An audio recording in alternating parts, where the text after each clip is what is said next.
Hello friends, welcome to royal study. दोस्तों, आज की वीडियो में Madhya Pradesh police sub inspector एवं जेल प्रहरी स्पेशल सामान्य ज्ञान की प्रैक्टिस सेट थर्ड ये आपका होने वाला है। इससे पहले हम आपको दो वीडियोस और दे चुके हैं, जिनकी लिंक आपको नीचे डिस्क्रिप्शन में मिल जाएगी या फिर ऊपर आई बटन पे भी आप जाकर देख सकते हैं उन वीडियोज़ को, अगर आपने नहीं देखा है तो। और आपको पता चल ही चुका होगा कि हम किस लेवल के यहाँ पे क्वेश्चन डिस्कस आज के इस वीडियो में करने वाले हैं।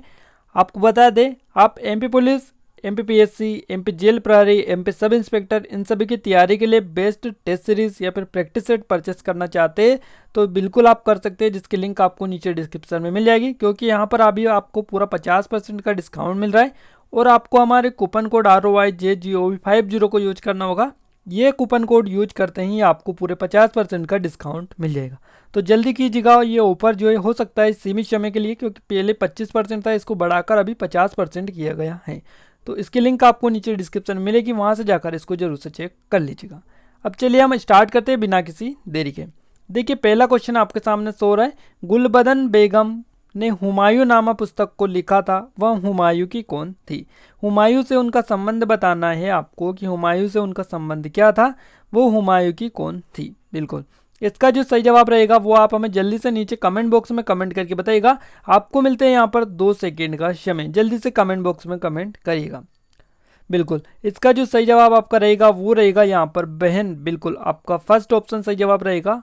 सिस्टर ये थी, गुलबदन जो बेगम थी ये हुमायूं की सिस्टर थी, तो यहाँ पर आपका सही जवाब रहेगा।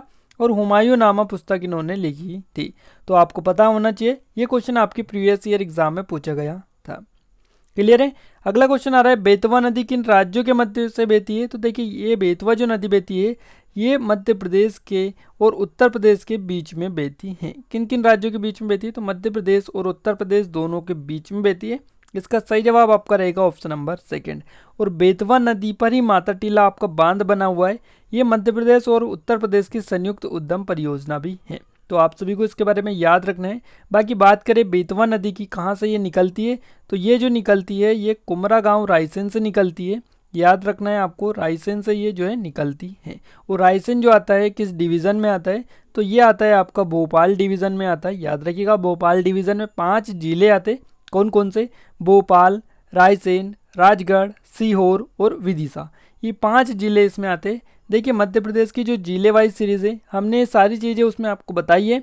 आप जाकर देख लीजिएगा, नीचे लिंक को आपको मिल जाएगी प्लेलिस्ट की, तो वहाँ से जाकर देख लीजिएगा। मध्य प्रदेश के सभी जिले हम कवर कर चुके हैं। अगर आप स्पेशली किसी भी जिले के बारे में जानना चाहते हैं, उस वीडियो को आप जरूर से जाके देखिएगा। हम आगे बढ़ते हैं अगले क्वेश्चन की ओर। देखिए, अगला क्वेश्चन है, अल्कलाइड फैक्ट्री आपको बताना है कि कहाँ पर ये है। तो अल्कलाइड जो फैक्ट्री है या कारखाना है, ये कहाँ पर स्थित है? इसका सही जवाब आपका रहेगा नीमच। नीमच इसका सही जवाब आपका रहेगा ऑप्शन नंबर सेकंड।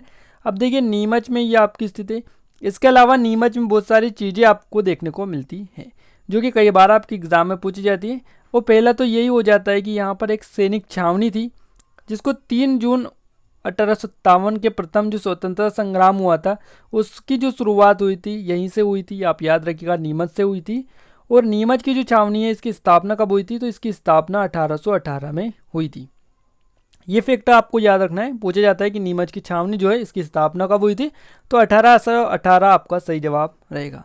और देखिए, ये जो अल्कलाइड जो फैक्ट्री है ये नीमच में है और केंद्रीय वित्त मंत्रालय के स्वामित्व से ये स्थापित की गई है, इतना भी आपको याद रखना है। वहीं नीमच में एक और चीज़ फेमस यहाँ से पूछी जाती है, पहला ग्राम न्यायालय जो स्थापित किया गया है वो नीमच में ही किया गया है। नीमच का गांव कौन सा है? जातला गांव है वो आपका, जातला यहाँ का गांव है, जिसमें पहला ग्राम न्यायालय जो है स्थापित किया गया है। तो ये यहाँ से पूछा जाता है। इसके अलावा नीमच में एक मेला भी आयोजित होता है या फिर लगता है। कौन सा मेला लगता है? तो नीमच में जो लगता है साबुद्दीन ओलिया की उर्स, या फिर ये जो उर्स है इस पर मजार लगता है, मेला यहाँ पर लगता है। इनकी मजार पर उर्स का मेला लगता है। तो ये आपको याद रखना है, साबुद्दीन ओलिया की मजार पर। तो याद रखना है, नीमच में सारी चीज़ें आपकी होती है। इसके अलावा जो CRPF जो है, CRPF इसका मुख्यालय भी यहीं पर है। सॉरी, ट्रेनिंग सेंटर है CRPF का, जो ट्रेनिंग सेंटर है वो आपका नीमच में है।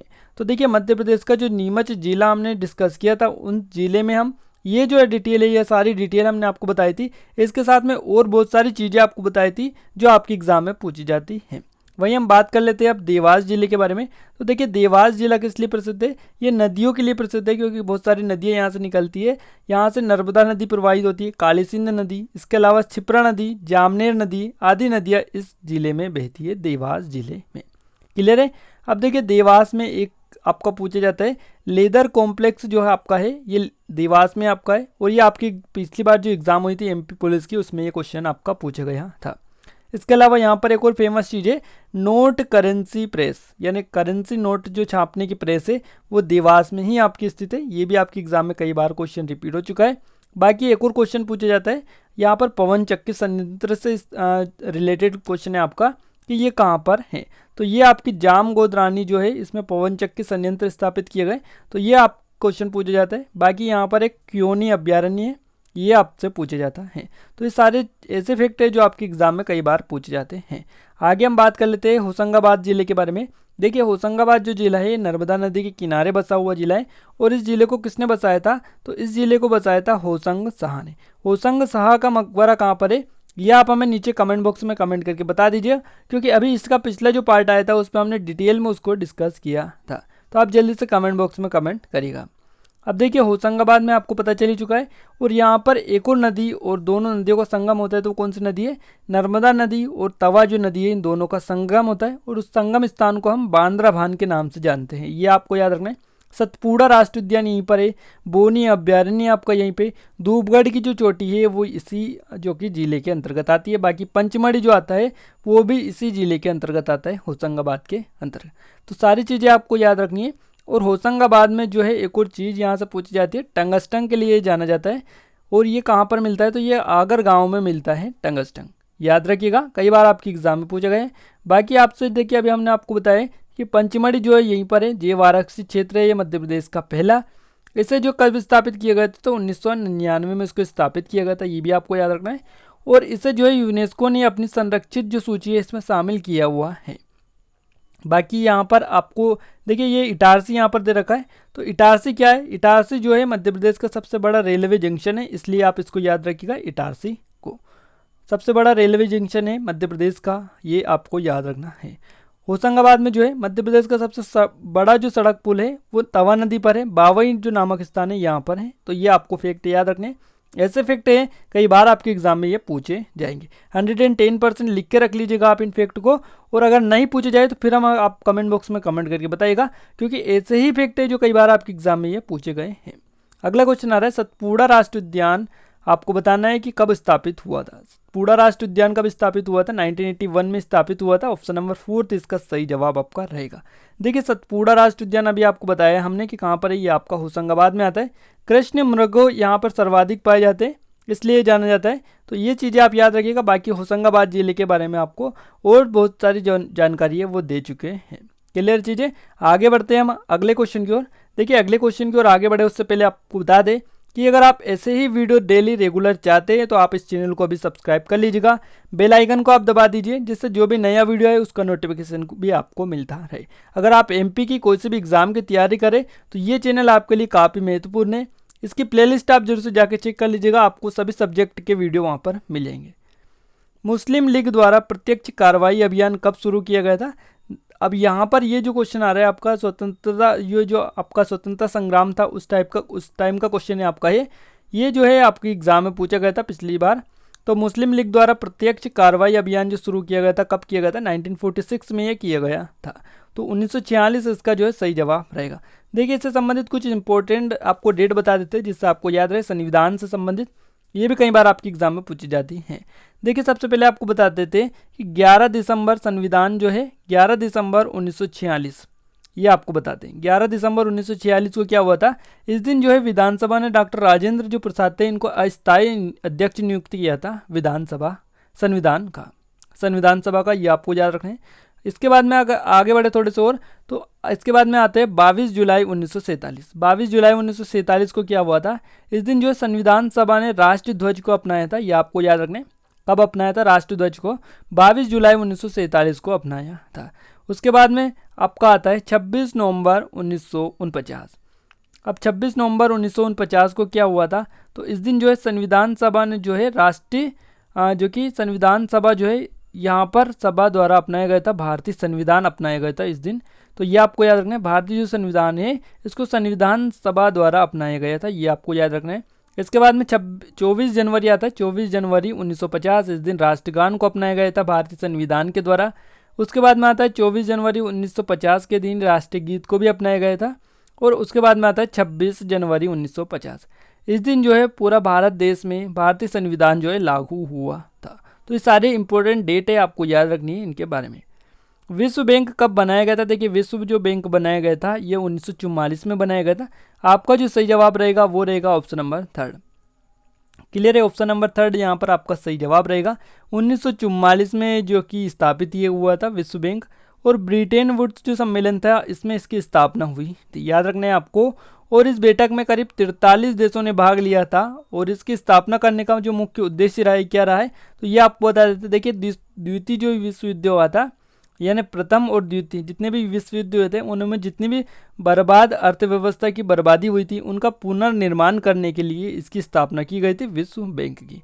अब विश्व बैंक का मुख्यालय कहाँ पर है? तो देखिए अमेरिका के जो शहर है वाशिंगटन डीसी, इसमें इसका मुख्यालय है विश्व बैंक का। और जो शुरुआत में जो ये विश्व बैंक को स्थापित किया गया था उस टाइम पर ये जो है किस चीज़ का पर ऋण देता था? तो ये जो है बैंक जो विश्व बैंक जो है बांध निर्माण, इसके अलावा राजमार्ग जो है आपके नेशनल हाईवे, इनके निर्माण जैसे विशिष्ट जो परियोजना होती है इस प्रकार की, उनके लिए ये पहले ऋण देता था। और भारत को इसने सबसे पहले कब ऋण दिया था? तो भारत को सबसे पहले विश्व बैंक द्वारा 1948 में ऋण दिया गया था। 1948 में कितने डॉलर दिया गया था? तो यहाँ पर 64 बिलियन अमेरिकी डॉलर का ऋण जो कि भारत को यहाँ पर दिया गया था फर्स्ट टाइम 1948 में। तो ये सारी चीज़ें आपको याद रखनी है। जॉर्डन की राजधानी आपको बताना है कि जॉर्डन की राजधानी क्या है। देखिए जॉर्डन की जो राजधानी है उसका आपका सही जवाब यहाँ पर रहेगा अम्मान। अम्मान यहाँ पर आपका फर्स्ट ऑप्शन जो है सही जवाब इसका रहेगा। अब आपको बताते हैं कि जॉर्डन जो है ये किस महाद्वीप में आता है? तो ये आपका एशिया जो महाद्वीप है इसी के अंतर्गत आता है, याद रखना है। राजधानी यहाँ की अम्मान हो जाएगी। और यहाँ की मुद्रा क्या है? तो यहाँ की मुद्रा है जॉन डियर, यहाँ पर जार डियर, यहाँ पर इसकी मुद्रा है दिनार। तो ये भी आपको याद रखना है, जॉन डियर दिनार यहाँ की मुद्रा है। इतनी चीज़ें आपको याद रखनी है। अगला क्वेश्चन है, खजुराहो मंदिर का निर्माण पूरी तरह से बलुआ व पत्थर से किया गया जो वर्तमान के यहाँ पर रेगिस्तान से लाया गया था। तो कहाँ से ये लाया गया था वर्तमान में उस टाइम पर? तो ये जो है पन्ना से लाए गए थे, बलुआ पत्थर से उसका निर्माण हुआ था। तो पन्ना से ये लाए गए थे, ये आपको याद रखना है। बाकी खजुराहो जो आता है छतरपुर जिले के अंतर्गत आता है, ये आप सभी को याद होना चाहिए छतरपुर। और छतरपुर जो है चंदेल राजाओं की राजधानी रहा है, जेजा भुक्ति इसे बोला जाता था पहले। और यहाँ पर छतरपुर जो है इस जिले की प्रसिद्धि इसी के कारण है, खजुराहो के मंदिर के कारण। ये फैक्ट आपको याद रखना है। और यहाँ पर जो है ये जो खजुराहो है उसे 1986 में विश्व जो विरासत सूची में शामिल कर लिया गया था, ये आपको याद रखना है। यूनेस्को ने विश्व विरासत स्थल में इसको शामिल किया था। अब देखिए यहाँ पर एक और चीज़ पूछी जाती है, यहाँ पर जो है प्रतिवर्ष यानी हर साल यहाँ पर खजुराहो में भारतीय शास्त्रीय नृत्य समारोह आयोजित होता है। तो ये भी आपको याद रखना है। और देश की पहली नदी जोड़ो परियोजना जो है केन बेतवा जो कि संपर्क यहाँ पर हुआ था। तो यहाँ पर इसका जो दोदन जो बांध है इसका निर्माण किया जा रहा है, ये भी आपको याद रखना है। छतरपुर में ही किया जा रहा है इसका निर्माण। और यहाँ पर कौन कौन से मंदिर है? देखिए खजुराहो में जो कि कंदरिया महादेव मंदिर है, लक्ष्मण मंदिर, चित्रगुप्त मंदिर, ये सभी मंदिर यहाँ पर है। और यहाँ पर एक मेला भी लगता है, अगर आपको पता है तो जल बिहारी का जो मेला लगता है वो छतरपुर में ही लगता है। तो ये सारी चीज़ें इसके बारे में आपको याद रखना है। अगला क्वेश्चन आता है आपका, पारंपरिक लोकगीत किसके द्वारा गाए जाते हैं? तो ये जो गाए जाते हैं ये युवा लड़कियों के द्वारा गाए जाते हैं। किसके द्वारा? युवा लड़कियों के द्वारा गाए जाते हैं। तो यहाँ पर आपका जो सही जवाब रहेगा वो रहेगा आपका ऑप्शन नंबर 3। ये सारी चीज़ें आपको याद रखनी है। आगे बढ़ते हैं अगले क्वेश्चन की ओर। देखिए अगला जो क्वेश्चन आ रहा है वो भी काफ़ी आईएमपी है। अगला क्वेश्चन है, मध्य प्रदेश सरकार ने मध्य प्रदेश कृषि लागत और विपणन आयोग का गठन कब किया था? तो इसका जो सही जवाब रहेगा वो रहेगा यहाँ पर 2017। क्या रहेगा? 2017 इसका सही जवाब रहेगा, ऑप्शन नंबर 2। अब चलिए आगे बढ़ते हैं अगले क्वेश्चन की ओर। बिल्कुल, नारायण श्रीधर बेंद्रे प्रसिद्ध थे, कौन थे ये थे आपके चित्रकार यानी पेंटर ये थे। तो आपका फर्स्ट ऑप्शन सही जवाब इसका हो जाता है। अगला क्वेश्चन है, कितने वन क्षेत्रीय मंडलों में मध्य प्रदेश को विभाजित किया गया है? इसका सही जवाब आपका रहेगा 16। सेकंड आपका ऑप्शन सही जवाब इसका रहेगा। आगे बढ़ते हैं अगले क्वेश्चन की ओर। अब आपको बताना है कि 325 ईस्वी पूर्व के महाजनपद काल के दौरान बौद्ध और जैन साहित्य में कितने महाजनपद थे? तो इनमें जो टोटल महाजनपद थे वो थे 16। 16 आपका यहाँ पर सही जवाब हो जाएगा, ऑप्शन नंबर सेकेंड। आगे बढ़ते हैं अगले क्वेश्चन की ओर। अगला क्वेश्चन आपका आ रहा है कि निम्नलिखित में से कौन से मेले में जमात नामक भक्तों का समूह विश्व भर से आता है? तो ये जो मेला है इसका नाम है जो कि आलमी तबलीगी इज्तिमा इजदीदी। तो यहाँ पर आपका जो सही जवाब रहेगा वो रहेगा ऑप्शन नंबर थर्ड। और ये कहाँ पर लगता है? तो आप सभी को पता ही कि भोपाल में ये जो मेला है आयोजित होता है। अगला क्वेश्चन है निम्नलिखित में से कौन सा नृत्य प्रदर्शन देवी रानूबाई और धनियार सूर्यदेव को समर्पित है? तो इस जो मेले इसका जो नाम है किसका, इस नृत्य प्रदर्शन का, इसका नाम आपका रहेगा गणगौर। तो आपका थर्ड ऑप्शन जो है इसका सही जवाब हो जाता है। बाकी अगला जो क्वेश्चन आ रहा है वो भी काफी आईएमपी है। देखिए अगला क्वेश्चन, निम्नलिखित में से कौन सा जिला जोरा, सैलाना और पिपलोदा के पूर्व रियासतों के क्षेत्र में को शामिल करता है? तो इस जिले का जो नाम है वो नाम है यहाँ पर, जब आपका राइट आंसर रहेगा रतलाम। रतलाम आपका सही जवाब रहेगा।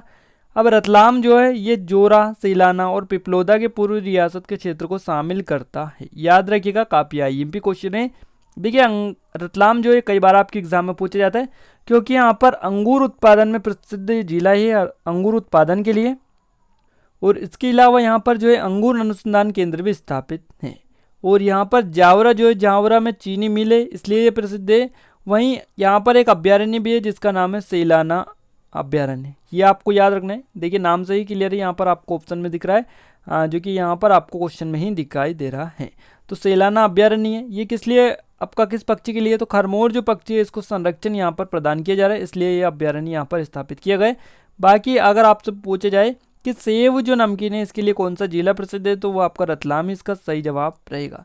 आगे बढ़ते हैं, सीधी जिले के बारे में बात कर लेते हैं। देखिए सीधी जो जिला है इसमें ये काफ़ी जो क्वेश्चन है ये पूछा जाता है सीधी जिले के बारे में, क्योंकि यहाँ पर संजय जो डुबरी राष्ट्रीय उद्यान है ये यहीं पर स्थित है। और इसे कब स्थापित किया गया था? अब प्रोजेक्ट टाइगर में कब शामिल किया गया था? 2007 में इसको प्रोजेक्ट टाइगर में शामिल किया गया था, ये भी आप याद रखिएगा। अगला क्वेश्चन है, न्यायाधीश दीपक मिश्रा को भारत के मुख्य न्यायाधीश के रूप में नियुक्त किया गया। तो कौन से न्यायाधीश के रूप में इनको नियुक्त किया गया था आपको बताना है। इसका सही जवाब आपका रहेगा 45 वे। थर्ड ऑप्शन इसका सही जवाब आपका हो जाता है। क्लियर है? चलिए आगे बढ़ते हैं। अब इसके बारे में थोड़ी सी आपको बता देते हैं, जो भारतीय जो आपका क्या है सुप्रीम कोर्ट है इसके बारे में थोड़ी सी जानकारी आपको दे देते हैं कि इसकी स्थापना कब की गई। 26 जनवरी 1950 को इसकी स्थापना की गई, अस्तित्व में आई है। और आपको एक और चीज़ यहाँ से कई बार आपके एग्जाम में पूछी जाती है। देखिए अब सबसे पहले आप बताइएगा कि सुप्रीम कोर्ट के जो पहले मुख्य न्यायाधीश थे कौन थे, ये आप हमें नीचे कमेंट बॉक्स में कमेंट करके बता दीजिएगा जल्दी से। अब आपको बताते हैं जो क्वेश्चन सबसे ज़्यादा बार आपके एग्जाम में पूछे गए, भारत के सुप्रीम कोर्ट एवं एशिया के किसी भी सुप्रीम कोर्ट की पहली महिला जो न्यायाधीश थी वो थी फातिमा बीबी। अब इन्हें कब बनाया गया था? इन्हें जो है 1959 था इसमें इनको नियुक्त किया गया था सुप्रीम कोर्ट की मुख्य न्यायाधीश के लिए। और ये पहली महिला मुख्य न्यायाधीश थी, ये आपको याद रखना है। शंकर दयाल शर्मा भारत के कौन से नंबर के राष्ट्रपति थे? तो ये जो थे 9वें नंबर के राष्ट्रपति थे भारत के। तो आपका फोर्थ ऑप्शन इसका सही जवाब रहेगा। और राष्ट्रपति बनने से पूर्व ये जो है 8वें उपराष्ट्रपति भी रह चुके हैं, यानी 8वें उपराष्ट्रपति भी ये रह चुके हैं। और ये भोपाल से हैं, भोपाल में इनका जन्म हुआ था। और भोपाल जो है मध्य प्रदेश, यानी मध्य प्रदेश के मुख्यमंत्री भी रहे। कब से कब तक रहे? तो 1952 से 1956 तक मध्य प्रदेश के मुख्यमंत्री भी रहे हैं। ये चीज़ें इनके बारे में आपको याद रखनी है। इसके अलावा मध्य प्रदेश जो कैबिनेट है इसमें एक मंत्री भी रह चुके हैं। कौन कौन से पद पर? तो ये शिक्षा, विधि, इसके अलावा सार्वजनिक निर्माण कार्य, उद्योग, वाणिज्य मंत्रालय, इन सभी जो कि मंत्रालय के अधीन ये रह चुके हैं कैबिनेट में। तो ये आपको इनके बारे में याद रखनी है थोड़ी सी चीज़ें। अगला क्वेश्चन आता है, रीवा पन्ना पठार मध्यवर्ती पहाड़ी इलाका कौन से क्षेत्र में स्थित है? और ये जो है उत्तर पूर्वी क्षेत्र में स्थित है। आपका फोर्थ ऑप्शन यहाँ से सही जवाब रहेगा। मध्य प्रदेश का कौन सा क्षेत्र अवंतिका के महाजनपद से जुड़ा हुआ था? इसका सही जवाब आपका रहेगा मालवा। मालवा इसका सही जवाब यहाँ पर आपका हो जाता है, याद रखिएगा। किस वर्ष में ब्रिटिश ने नागपुर राज्य को अपने अधीन कर लिया, जिसमें दक्षिण पूर्वी मध्य प्रदेश भी शामिल था? और इसका सही जवाब रहेगा 1853। 1853 से आपको एक बात याद आ रही है, भारत में पहली ट्रेन चली थी 1853 में, मुंबई से थाने के बीच में चली थी। कितने किलोमीटर चली थी फर्स्ट टाइम, ये आपको हमें नीचे कमेंट बॉक्स में कमेंट करना है। अगला क्वेश्चन आ रहा है तुकोजी राव प्रथम की मृत्यु किस वर्ष में हुई थी। देखिए इनकी जो मृत्यु हुई थी वो यहाँ पर इसका सही जवाब रहेगा 1753। कब हुई थी इनकी मृत्यु? 1753 में हुई थी। तो थर्ड ऑप्शन यहाँ से आपका सही जवाब हो जाता है। अगला क्वेश्चन है किस जिले में जनवरी फरवरी के महीने में रामलीला का मेला आयोजित किया जाता है। इसका सही जवाब आपका रहेगा ग्वालियर। और ग्वालियर के वीडियो बारे में हम जो पिछला वीडियो लाए थे उसमें आपको सारी इन्फॉर्मेशन दे चुके थे। क्लियर है? आगे बढ़ते हैं। चचाई जलप्रपात किस जिले में स्थित है? देखिए चचाई जो जलप्रपात है ये रीवा में स्थित है। आपका फोर्थ ऑप्शन इसका भी आपका सही जवाब रहेगा। अगला क्वेश्चन आ रहा है पेरियार राष्ट्रीय उद्यान कहाँ स्थित है। देखिए पेरियार राष्ट्रीय उद्यान जो है केरल में स्थित है। केरल आपका सही जवाब यहाँ पर हो जाता है। तो यहाँ पर आपका थर्ड ऑप्शन जो है सही जवाब रहेगा। फ्रेंड्स यहाँ पर हम टॉप 25 जो क्वेश्चन है कंप्लीट कर चुके हैं। इसके अलावा एक्स्ट्रा इन्फॉर्मेशन भी आपको देने की कोशिश की है जिससे आपका जीके और बूस्ट हो पाए। तो ये वीडियो आपको कैसा लगा ये कमेंट बॉक्स में कमेंट करके जरूर से बताइएगा। वीडियो अच्छा लगे तो वीडियो को लाइक कर दीजिए, शेयर कर दीजिए। चैनल पर पहली बार आए सब्सक्राइब करके बेल आइकन को दबा दीजिए ताकि ऐसे ही वीडियो आपको रेगुलर मिलते रहे। तो आज के इस वीडियो में बस इतना ही। मिलते एक नए वीडियो में एक नए टॉपिक के साथ। तब तक के लिए जय हिंद जय भारत।